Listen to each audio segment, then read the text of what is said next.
J'ai l'honneur en fait aujourd'hui d'être avec le professeur Rio Foll, donc cardiologue à Lyon, pour discuter de l'étude Mitra-FR.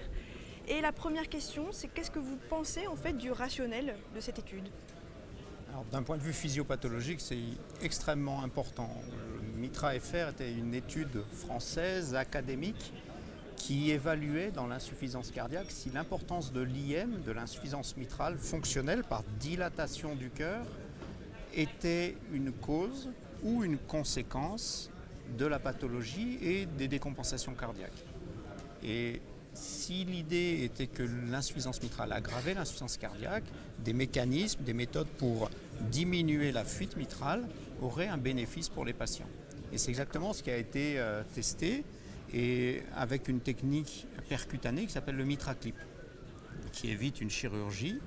Et la question était justement pour des patients graves qui faisaient des décompensations cardiaques itératives, qui avaient une fonction ventriculaire gauche altérée, si mettre ces petits clips, procédure assez simple, qui diminue la fuite mitrale, améliore le pronostic.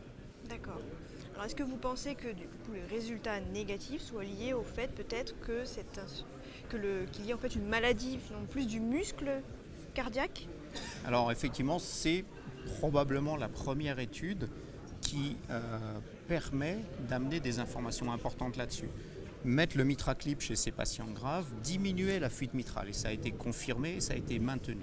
Malgré ça, ces patients gardaient un pronostic extrêmement sévère et faisaient autant de décompensations cardiaques, mouraient autant que les patients traités médicalement. Donc très certainement, on peut affirmer maintenant que l'insuffisance mitrale fonctionnelle est une conséquence de la défaillance cardiaque et non pas une cause, et n'aggrave pas l'insuffisance cardiaque. C'est un reflet plus qu'une cause.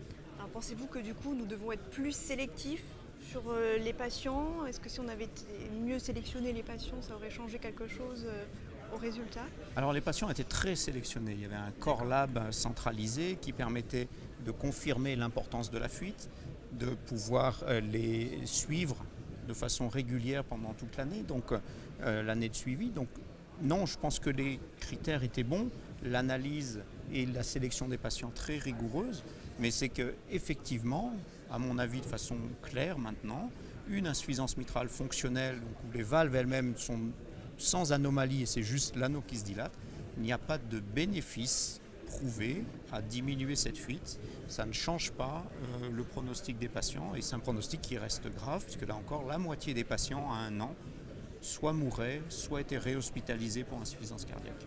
Très bien. Je vous remercie beaucoup pour votre expertise. Merci.